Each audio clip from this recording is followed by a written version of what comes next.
최근 온 나라를 시끄럽게 한 사건이 있습니다. 지금도 뉴스로 계속 보도되고 있는데 바로 대한축구협회와 대학체육회 그리고 배드민턴협회 관련 사건입니다. 체육회와 배드민턴협회 문제는 파리올림픽 이후 수면 위로 올랐고 또 축구협회는 국가대표팀 감독 선임 관련해서 많은 의혹에 휩싸여 있습니다.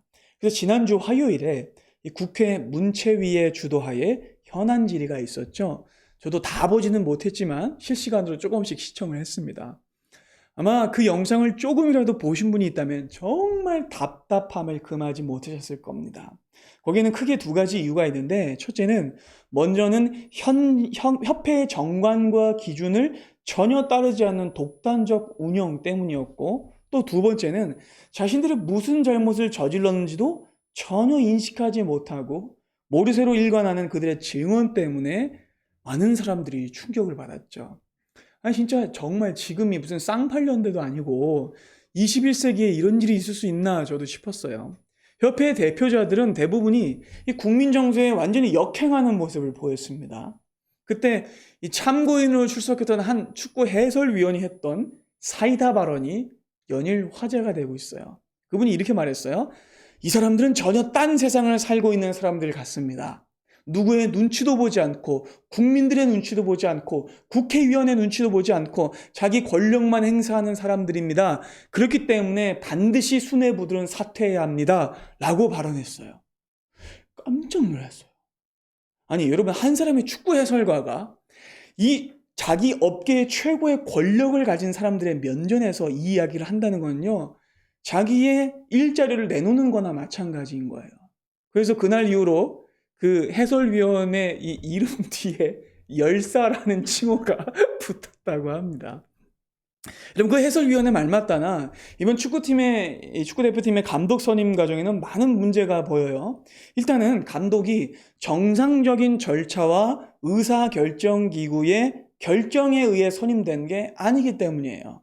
독단적인 회장의 명령 아래서 낙하산 인사로 임명됐기 때문이에요. 그런데도 협회장은 잘못을 전혀 인정하지 않고 부인만 했죠. 그래서 현장에 있는 국회의원들도 막 분노하고 대부분의 국민들도 분노했습니다. 여러분, 이렇게 우리는 인생을 살아가면서 특권의식을 가지고 아주 권위주의적인 행동을 하는 지도자들을 자주 보게 됩니다. 내게는 권한이 있으니까 내 맘대로 해도 돼 라는 식으로 권력만 누리고 책임은 지지 않는 대표들을 많이 목격하죠. 그리고 사실 이러한 지도자들은 모든 시대, 모든 장소에 다 있어 왔어요. 역사 속에서 국가와 민족이 패망하고 왕국이 몰락하는 과정에는 언제나 이런 식의 권위주의와 무능한 지도자들이 있었습니다. 여러분, 권위와 권위주의는 다릅니다. 그렇죠? 그렇다면 여러분, 참된 권위는 무엇일까요? 우리는 어디에서 권위주의가 아닌 진정한 권위를 찾을 수 있을까요?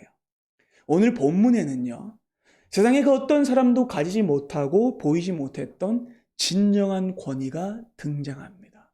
바로 우리 주 예수께서 보이시는데요. 본문에서 예수님은요, 크게 세 가지 행동을 하십니다. 첫째는 가르치십니다.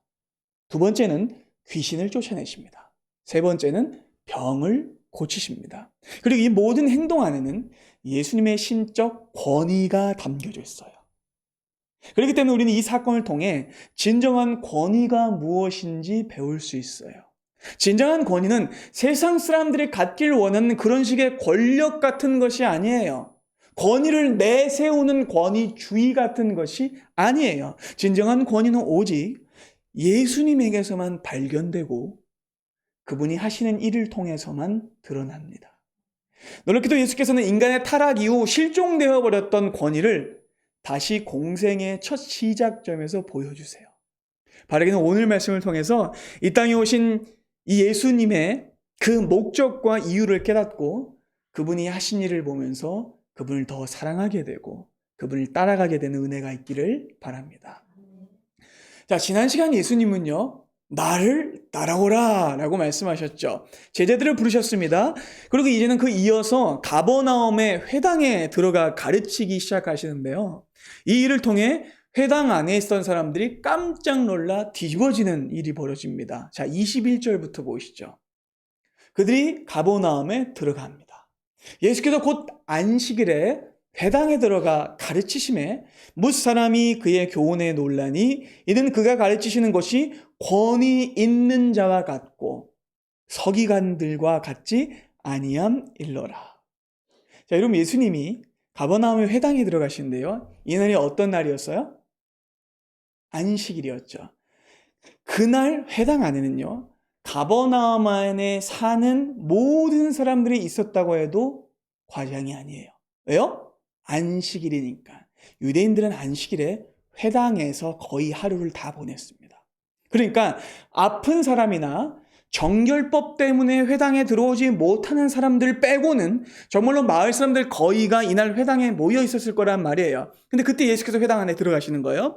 그래서 잠깐 이 회당에 대해서 설명을 좀 드리자면, 회당은요, 여러분, 이스라엘이 기원전 722년에 멸망하고 남유다가 기원전 586년에 멸망당하죠. 그리고 그때 느부갓네살 왕에 의해서 많은 유다 백성들이 바벨론에 포로로 잡혀가요.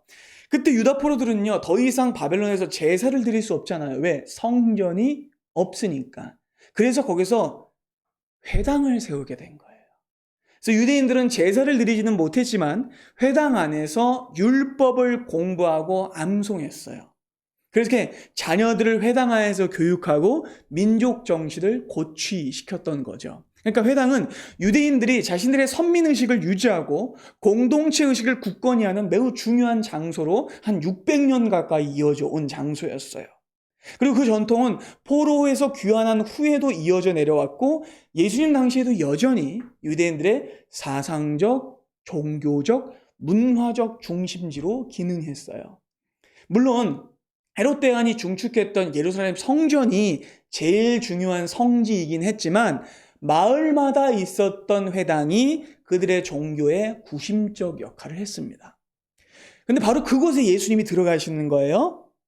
그리고 예수님이 그 안식일마다 반복적으로 율법이 가르쳐지고 암송되어지고 연구되어졌던 곳에 들어가시는 거예요.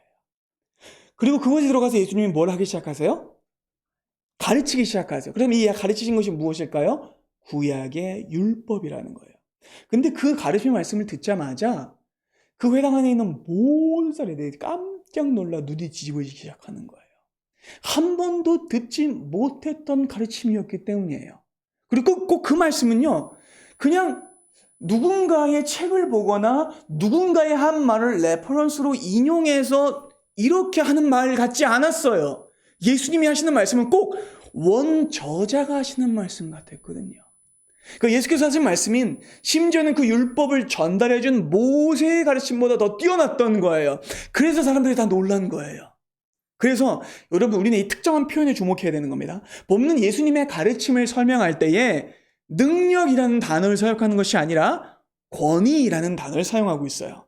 그리고 바로 여기에 본문의 목적이 있어요. 왜냐하면 이 권위라는 말이 예수님이 누구이신지를 가장 잘 설명해 주는 단어이기 때문이에요. 여기서 쓰인 말이 권위는 엑수시아라는 헬라어 단어인데 이 의미가 무슨 뜻이냐고 하면 오리지널에서 나온이란 뜻이에요. 오리지널에서 나온. 그러니까 여러분, 이 말은요, 어디에서 빌려온 권위가 아니라는 거예요. 누구의 권위를 흉내낸 권위가 아니라는 거예요. 여러분, 예수님은요, 오리지널의 권위, 즉 원저자의 권위로서 말씀하셨다라는 거예요. 그러니까 여러분, 예수님은요, 사람들이 아는 것을 반복하는 식으로 아무나 할 수 있는 얘기, 여태 들었던 얘기, 하나마나한 얘기, 누가 해도 별 차이가 없는 얘기를 하신 것이 아니라 오직 원저자만이 하실 수 있는 말씀을 하셨다라는 거예요. 그래서 회당 안에 있는 모든 사람들이 놀랐던 거죠. 본문은 예수님이 가르치는 것이 권위 있는 자와 같고 서기관들과 같지 않았다라고 말씀하는데, 그러니까 이 말은요, 뒤에 등장하는 당시 회당에서 가르쳤던 서기관들의 정체를 밝히는 말씀이기도 해요. 그다음에 여러분, 지금까지 회당에서 가르쳤던 서기관들은요, 스스로 뭐라고 생각했을까요? 나는 권위 있는 사람이야. 근데 실제로는 권위가 없는 자들이었다라는 거예요. 그러니까 이들은 권위주의자들이었다라는 거예요. 그러니까 그들이 가르치는 말에 힘이 없었던 것이고 능력도 나타나지 않았던 것이죠. 그러니까 오리지널이 아니면서 오리지널인 척하고 도용만 하는 자들이었다라는 거죠. 그리고 바로 그 사실이 다음 절을 통해 또 한 번 드러나는데 23절 보겠습니다. 마침 그들의 회당에 누가 있어요? 더러운 귀신 들린 사람이 있어서 그 사람이 막 소리 질렀답니다. 나사렛 예수여, 우리가 당신과 무슨 상관이 있습니까? 우리를 멸하려 오셨습니까? 나는 당신이 누군 줄 압니다. 하나님의 거룩한 자이십니다. 근데 여러분, 혹시 이 상황이 이상해 보이지 않으세요? 깨달아지세요, 여러분 혹시? 여러분, 회당 안에 귀신 들린 자가 있는 게 정상일까요? 여러분, 회당은요, 유대인들이 예루살렘 성전 다음으로 거룩하다고 여겼던 장소죠. 성전만큼 중요한 장소죠. 하나님의 율법인 토라를 암송하고 가르치고 기도하는 거룩한 장소죠. 그런데 이렇게 거룩하다고 하는 장소 안에 누가 있어요? 귀신 들린 사람이 있어요. 여러분, 이게 정상적인 장면이에요? 아니라는 거죠. 그렇다면 여러분, 이 회당은요, 거룩하지 않은 장소라는 거예요. 깨달으십니까? 그렇죠. 게다가 이 말은요, 당시 회당에서 가르치던 서기관들과 랍비들이 귀신을 쫓아내지 못했다라는 말이기도 해요. 그렇죠? 그들은 가짜 권위자들인 거예요. 정말 그들이 제대로 된 권위를 가진 자들이라면 회당에 귀신 들린 자가 들어올 수 없는 거예요. 오히려 귀신들이 쫓겨나가야 되는 거죠. 그러니까 말이 안 되는 거예요. 여러분, 그리고 또 한 번 생각해 봅시다. 여러분, 정말 귀신 들린 사람이 어쩌다가 이날만 우연히 발이 미끄러져서 회당에 들어온 걸까요? 아니겠죠. 아마 자주 들어왔을 것이고 어쩌면 회당에 죽치고 살았을 수도 있습니다. 그렇다면 여러분, 회당은 거룩한 장소가 아닌 거예요. 게다가 여러분, 회당 안은요, 이 사람 때문에 굉장히 정신사나웠을 거예요. 여러분, 귀신 들린 사람의 특징은 뭡니까? 잠시도 가만히 있지 못하고 주변을 어지른다는 거죠.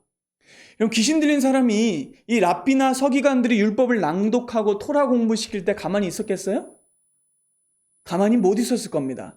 막 고래고래 소리치고 율법 읽는 걸 방해하고 안식일 내내 시끄럽게 했을 거예요. 그래서 사람들은 안식을 누리려고 회당에 들어왔는데 정신만 사나워져가지고 다시 돌아가게 되는 이런 상황이 반복되고 벌어졌을 것이란 말이죠. 어쩌면 율법을 낭독하고 있는 서기관들의 막 귀를 잡아당겼을 수도 있어요. 어쩌면 율법을 읽고 있는데 바지를 벗겼을 수도 있어요. 어쩌면 율법을 랍비가 낭독할 때 발음을 따라하면서 조롱했을 수도 있어요. 예를 들어서 제5계명인 내 부모를 공경하라 라고 랍비가 낭독을 하면 옆에서 귀신 들린 사람이 내 부모를 공격하라고? 이랬을 수도 있어요. 이렇게 말을 막 바꾸면서 정신 나간 소리를 내뱉었을지도 모릅니다. 여러분, 이게 얼마나 기괴하고 우스꽝스러운 장면인지를 보셔야 됩니다. 그러니까 이 말은 이 당시의 상황이 실은 당시 이스라엘의 영적 상태였다라는 겁니다. 겉으로는 깨끗한 척, 겉으로는 율법을 지키는 척 하지만 실제로 그 안에는 누가 들어가 있어요? 귀신 들린 자가 들어가 있는 어지럽고 무질서한 상태. 그것이 당시 이스라엘의 영적 실태였다는 거죠.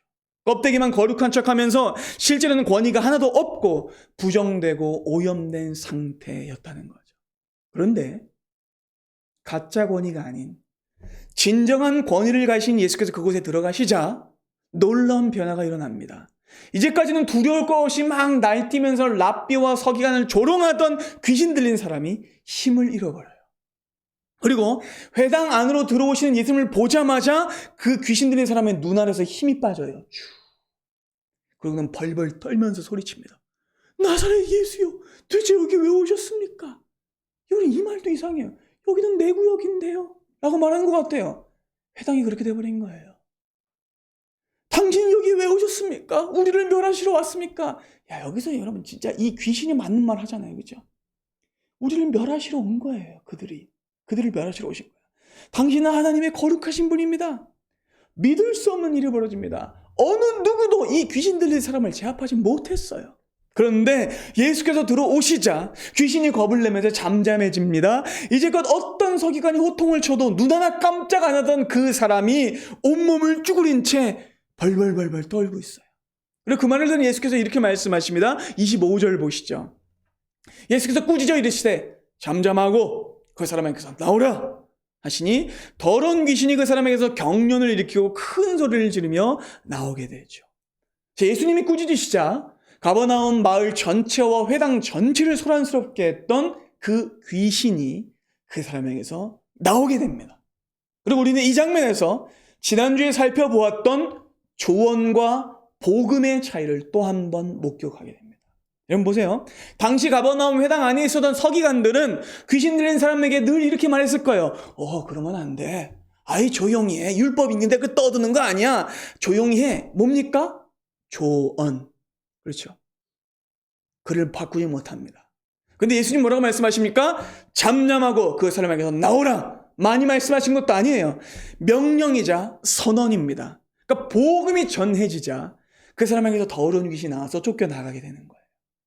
여러분 예수님은요 권위를 주장하거나 권위를 내세우는 분이 아니었어요. 권위를 증명하신 분이었죠. 이것이 바로 예수께서 전하시는 새로운 교훈이자 귀신이 쫓겨나가는 그분의 권위입니다. 그리고 무엇보다 이 일이 안식일날 회당 안에서 일어났다는 것 자체가 예수님이 이 땅에 오신 이유를 또 한 번 밝혀주는 거예요. 여러분 예수님은요 껍데기만 남은 종교 생활을 정화하시고 흑암의 권세에 매여 있는 자들을 해방하시기 위해 이 땅에 오셨습니다. 그것이 주님이 이 땅에 오신 이유예요. 그리하여 그 소문이 결국 갈릴리 온 사방에 퍼지게 됩니다. 바로 다음 절인 29절은요. 이후의 사건이 조금 전에 일어났던 사건과 연결되어 있음을 알리고 있어요. 자, 29절 보겠습니다. 회당에서 나와 이번에는 야고보와 요한과 함께 시몬과 안드레의 집에 들어가세요. 시몬과 안드레의 집에 들어갔는데 시몬과 안드레는 형제고 시몬은 결혼을 했는데 시몬의 장모가 거기 10병을 누워있던 걸로 봐서 그 집이 많이 모여있는 대가족 형태였다는 걸로 보여요. 근데 시몬의 장모가 어떻게 돼요?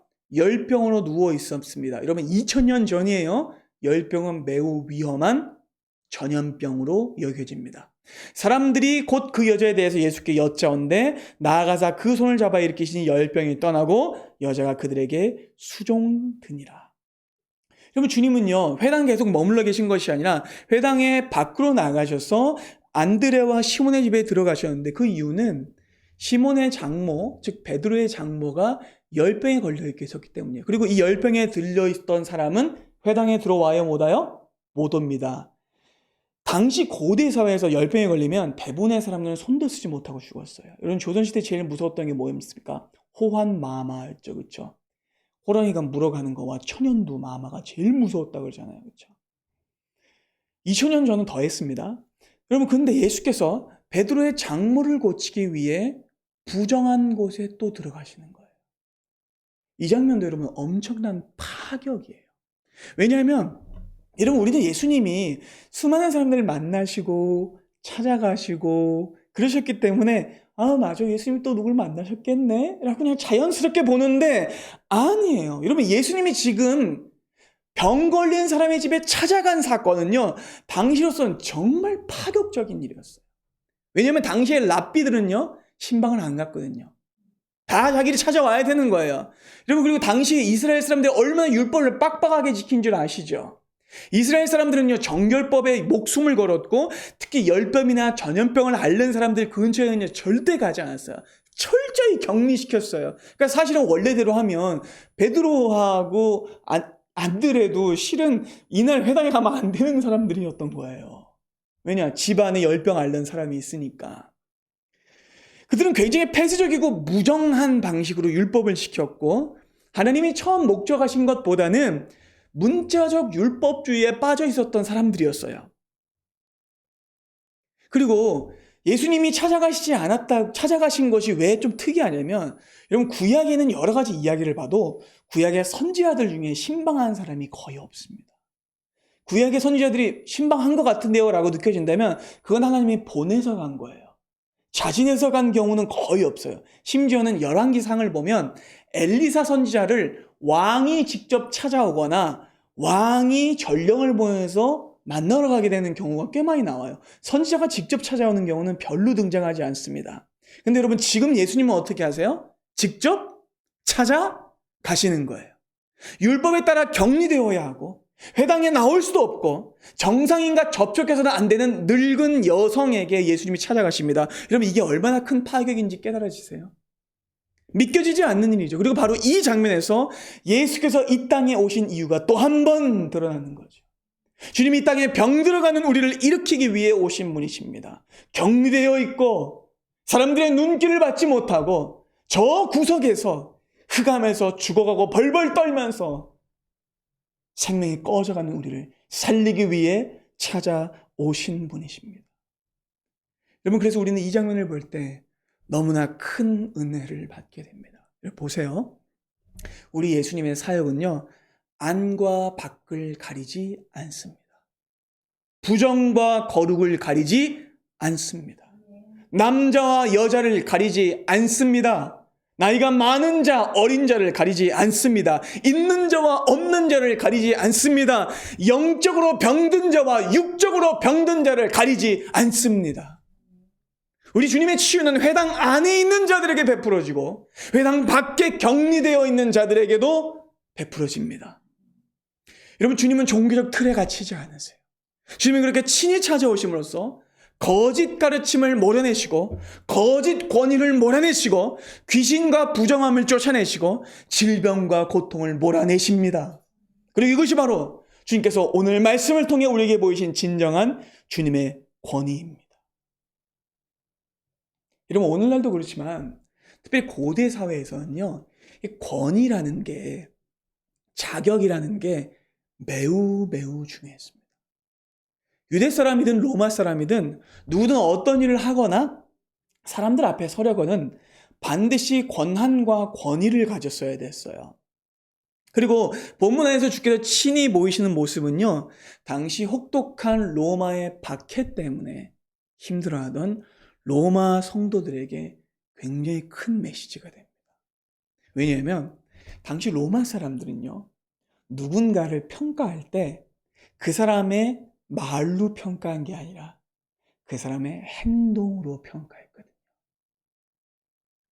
그러니까 로마 사람들은요, 한 영웅이나 한 왕을 볼 때 그가 하는 말에 집중하지 않았고 그가 가진 실제 능력에 집중했어요. 그래서 마가복음에 등장하신 예수님이 말하기보다는 능력을 직접 보이시는 예수님인 거예요. 본문에 나타나신 예수님의 모습은요, 말만 그럴싸하게 늘어놓는 당시의 황제 같은 모습이 아닙니다. 조언만 하고 폼만 잡고 실질적으로는 아무런 능력이 없는 무능력한 군주의 모습이 아니에요. 그리고 여러분, 이건요, 로마 사람들에게 정말 중요했어요. 왜냐하면 여러분, 그리스 로마 이 문화권에서 제일 중요하고 인기 있었던 이야기가 무엇이었냐면 헤라클레스 이야기, 오디세우 이야기, 일리아드의 이야기예요. 그리고 여기 등장한 사람들은 어떤 인물들입니까? 자기의 신분이나 혈통으로 자기를 증명한 사람들이 아니라 자기의 실제적인 능력으로 자기를 입증한 사람들이에요. 헤라클레스가 그랬고 아킬레우스가 그랬고 오디세우스가 그랬어요. 그래서 그들이 왕으로 평가받았던 거예요. 이 이야기들에 등장하는 인물들은요, 말이 많은 사람들이 아니에요. 이 사람들은 모두 자기의 능력을 사람들 앞에 보이면서 어떤 고난과 역경에도 굴하지 않고 자기의 왕권을, 자기의 권위를 입증한 사람들이죠. 그러니까 마가는 바로 그런 로마인들의 영웅간의 기초에서 그들이 더 예수님을 효과적으로 이해하도록 이 마가복음을 작성했다라는 거예요. 로마인들에게는 예수님의 실제 사역과 기적의 일들이 그분의 혈통과 주장보다 더 중요한 거예요. 그래서 마가복음에는 족보가 시작할 때 등장하지만 마태복음에는 족보가 시작할 때 등장하지만 마가복음에는 예수님께서 능력을 보이시는 것으로 시작하시는 거예요. 깨달으십니까? 여러분, 로마 사람들은요, 혈통 따지는 사람들 제일 싫어했어요. 무슨 천룡인이니 귀족 출신이니 성골 출신이니 하는 사람들도 자기들과 다를 바가 없거든요. 그런 소리만 늘어놓는 사람들은요, 다 실력 없는 사람들이었어요. 그러니까 로마 사람들에게 제일 중요한 건 타고난 수저가 아니라 그 사람이 가진 진짜 능력이었습니다. 그래서 좋은 수저 물고 태어났지만 능력도 없이 권위만 내세우는 사람은 왕이라고 불리지 못했어요. 그런데 예수께서는 그렇게 하지 않으시죠.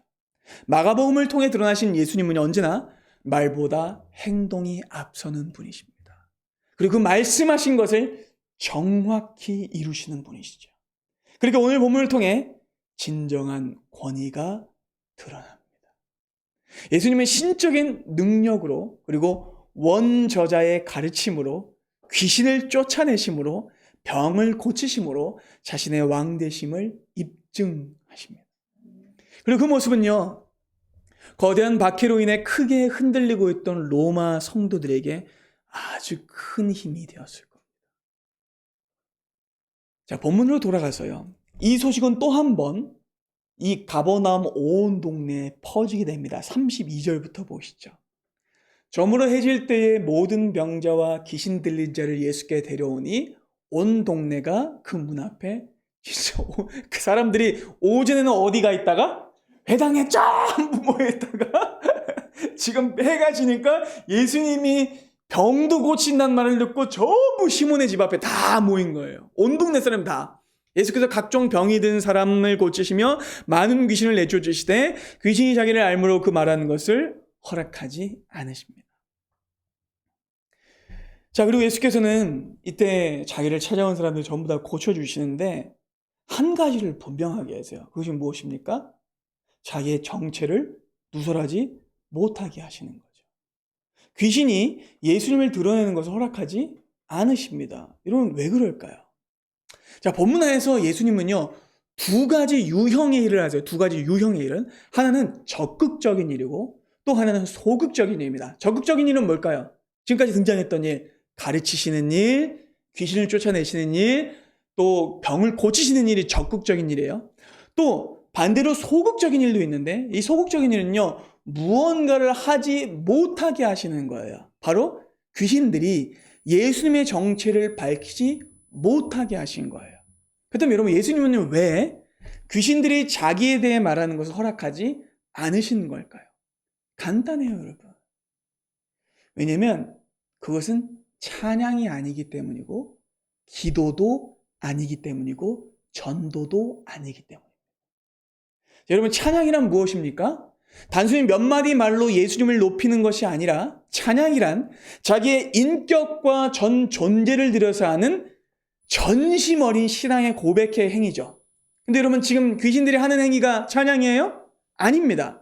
그들은 그저 예수님의 정체를 알고 두려워서 소리 지르는 것일 뿐이에요. 그래서 예수님이 입 다물라고 하신 거예요. 두 번째, 귀신들이 두려워서 소리치는 거는요, 이건 전도도 아니에요. 여러분, 전도가 뭡니까?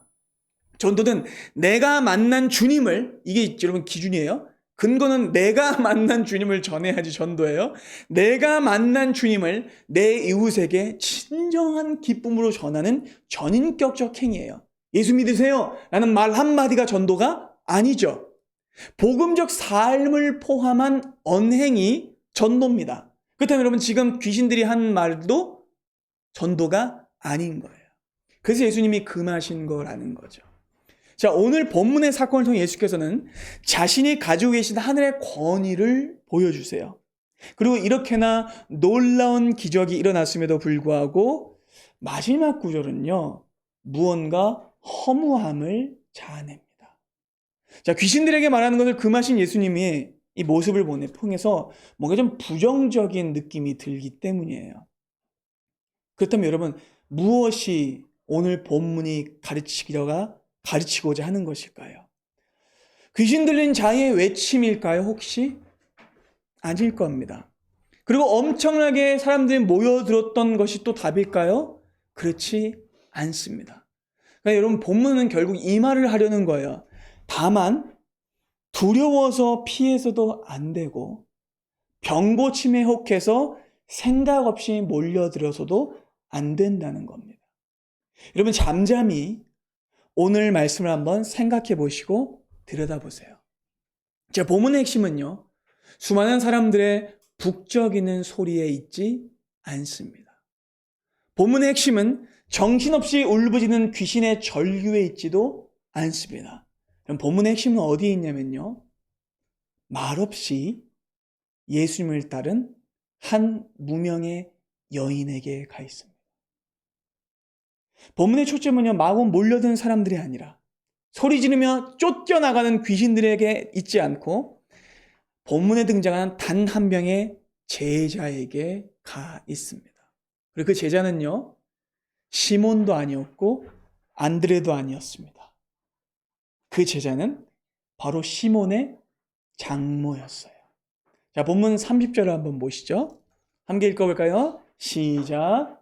시몬의 장모가 열병으로 누워 있는지라 사람들이 곧 그 여자에게 대하여 예수께 여짜온대 나아가사 그 손을 잡아 일으키시니 열병이 떠나고 여자가 그들에게 수종드니라. 아멘. 여기서 수종드니라에 쓰인 헬라어 단어가 디아코네오, 섬기다, 봉사하다라는 말이에요. 바로 여기에 본문의 핵심이 있습니다. 예수님도 이 땅에 오신 이유는 디아코네오 하시기 위해서였습니다. 섬기기 위해서. 놀랍게도 본문 안에 등장하는 제자는요, 딱 한 사람이에요. 야고보도 아니고 요한도 아니고 안드레도 아니고 시몬도 아니에요. 본문에 등장하는 한 사람의 제자는 병고심을 받은 후 이름도 등장하지 않지만 예수님께 수종 들고 예수님께 섬긴 시몬의 장모였습니다. 그 예수님의 눈길은요, 바로 이 한 사람에게 가 있었던 거예요. 섬김을 받으려 하지 않고 도리어 섬기러 오신 예수께서는 자기를 닮은 모습으로 자기를 섬기는 그 여인에게 주님의 눈길이 가 있었다라는 것이죠. 사랑하는 여러분, 여러분들은 어느 집단에 속해 계십니까? 예수님의 정체만 알고 마구 소리 지르지만 실상은 예수님을 떠나가고 있는 사람들의 무리에 있진 않으십니까? 아니면 예수님께 몰려오고는 있지만 그분의 정체에는 아무런 관심이 없고 다만 병고침만 받으려는 사람들의 무리 속에 있지는 않으십니까? 그래, 사랑하는 여러분, 우리 주님은 치료 자판기가 아닙니다. 당장의 물리적 이익을 주거나 꾸짖기 위해 오신 분이 아닙니다. 예수님은요, 자기와 같이 섬기는 자를 부르려 오셨습니다. 지난 시간 예수께서는 뭐라고 말씀하셨습니까? 나를 따라오라. 그럼 이 말은요, 나를 흉내내라 라는 말이에요. 주님의 부르심의 목적은요, 다만 가르치심에 있지 않았어요. 다만 귀신을 쫓아내매만 있지 않았어요. 다만 병고침에만 있지 않았어요. 주님의 부르심의 목적은 섬기는 것에 있었습니다. 우리로 사람을 낚는 어부가 되게 하는 것에 있었습니다. 절망과 죽음과 질병의 바다에 빠져 죽어가고 있는 우리를 그 손을 잡고 일으키시기 위해 주님은 이 땅에 오셨습니다. 그렇게 일으킴을 받았다면 우리도 이 시몬의 장모처럼 주님을 고요히 섬겨야 하는 것입니다. 기적의 떡고물만 구하거나 권력의 꽁무니를 따르는 자는 제자가 아닙니다. 그분의 권위는 섬기는 권위였다는 사실을 잊으시면 안 됩니다. 그분의 권위는 살리는 권위였고 사람을 일으키는 권위였습니다. 그래서 사랑하는 여러분, 무리가 되지 마시고 제자, 섬기는 자가 되십시오. 예수님의 말씀을 전하시고 예수께서 가져오신 해방을 전하시고 영원한 죽음의 질병을 고치신 예수를 전하십시오. 그것이 사람을 낚는 어부, 즉 제자가 할 일입니다. 바라게 새롭게 시작되는 이 한 주, 오직 예수만을 따르며 참된 권위를 닮아가는 섬기는 은혜가 우리 모두에게 있기를 바랍니다. 기도하겠습니다.